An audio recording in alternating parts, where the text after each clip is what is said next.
So here we go, everyone. Here's the plank of wood, and as you can see, I've got about 4 lengths of the Pico set track straights that I've got.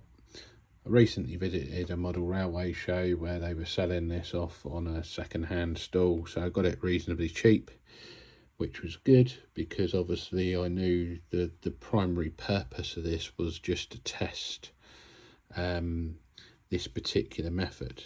As you can see at this point, I've cut away, I think it worked out about 9 sleepers to get the gap to sink the magnet into the track. Now, I think I mentioned it on the previous video, however, the instructions do state that you do need to cut away a gap in the track for this. And this is because I think, as I showed on the previous videos, when you just rest it on the sleepers, the magnet actually comes above the height of the rail, so that's too high. Now, the only thing that I need to really determine, I think, is, as you'll see when I demonstrate in a minute, this does work, but I'm just wondering whether some thin layer of cardboard to raise the height of that magnet a little bit might just help a little bit more with some reliability. It's pretty good, but I'm just thinking that it might want to be ever so slightly raised, because that literally is resting right down on the bare wood underneath that gap.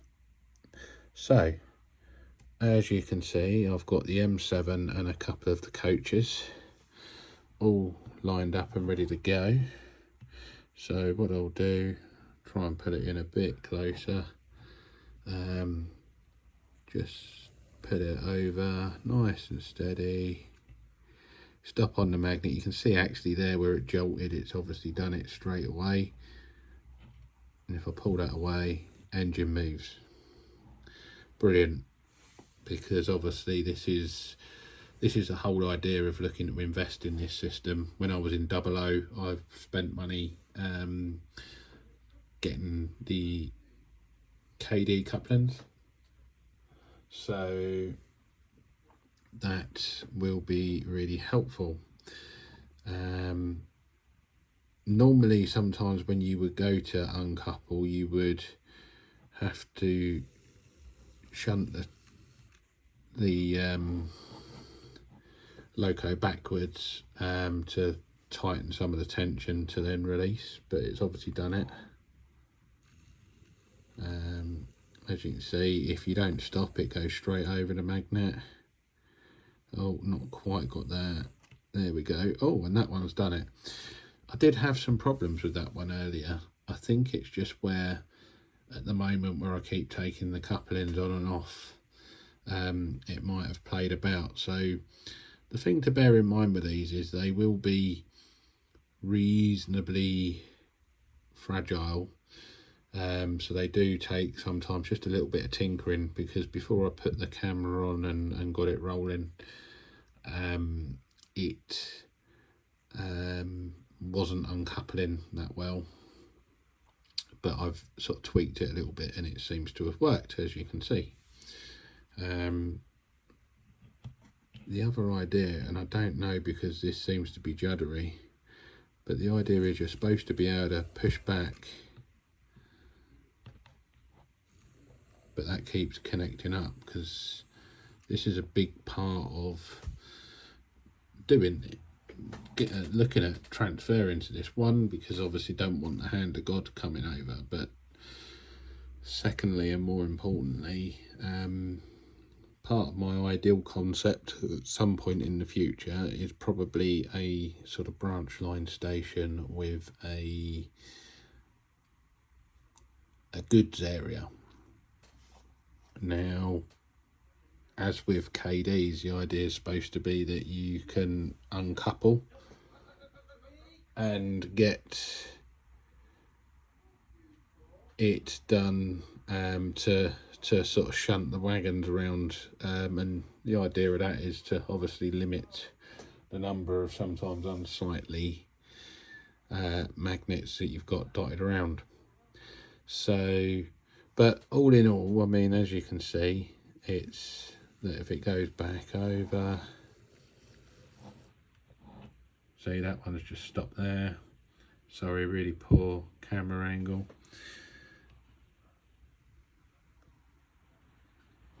Let's try and do a real close up.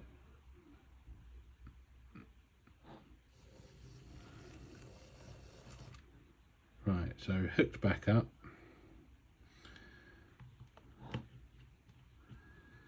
And then I'm trying to show you, let's try and go right above.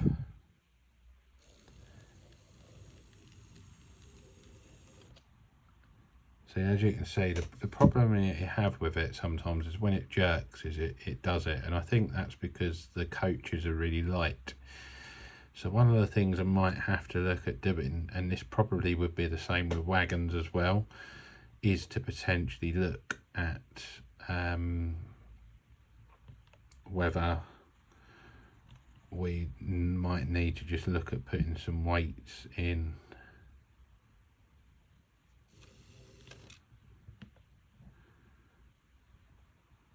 As you can see, I've gone back there, but the problem is it seems to be reconnecting every time, so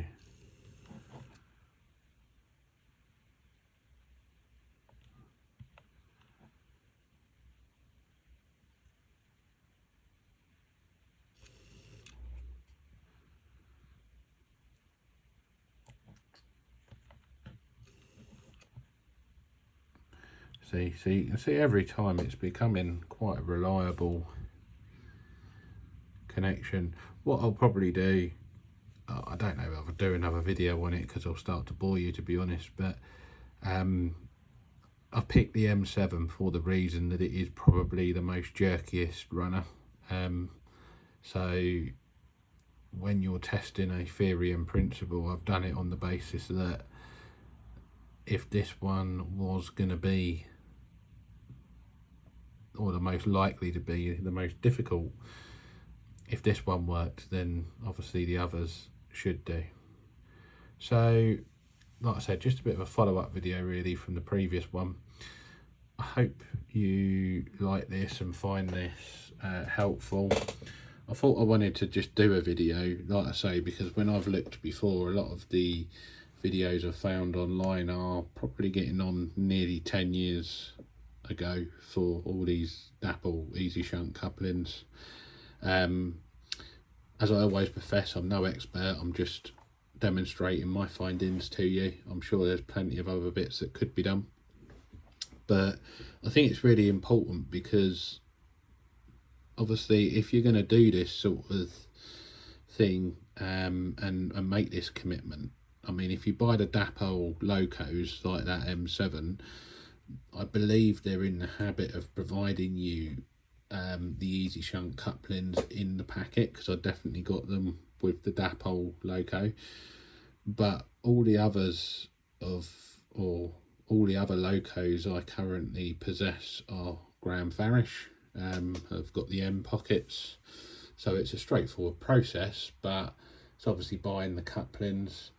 A packet of single couplings, easy shunt couplings, is about £8 or £9 now, and a 5-pack, so 5 pairs, is averaging around £27 to £30 a packet. So the magnets as well are about £8 or £9 for 2 magnets, so it is going to be quite an expensive switch to do, hence why I wanted to do these demonstrations, just testing the theory of it and making sure that it does work the way it does before I made such a commitment.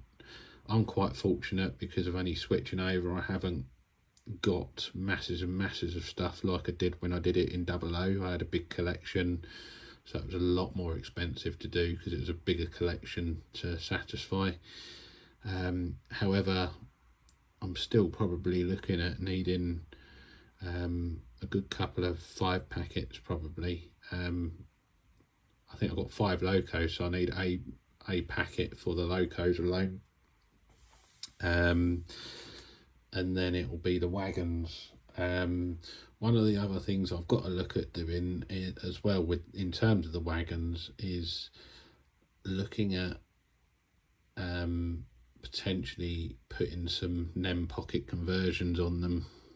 I did it in DAPOL with some old Hornby coaches, but it's not something I have yet done at this scale, so I might be sacrificing one of my little Pico wagons to see whether I can make that work as well. Otherwise I've got to seriously consider some further outlay for new wagons that are currently NEM pocket fitted to make it a lot simpler. So again, there's a lot of considerations with a lot of this, but I'm doing all this testing, like I say, as I'm in the process now of deciding what new layout that I might go on to do. Anyway, I'm waffling on a bit, so I'll bring this to a close. It was just to show you the practicalities of this process and how it's working. I hope you get some use out of it, and I will see and speak with you all later. Many thanks. Bye.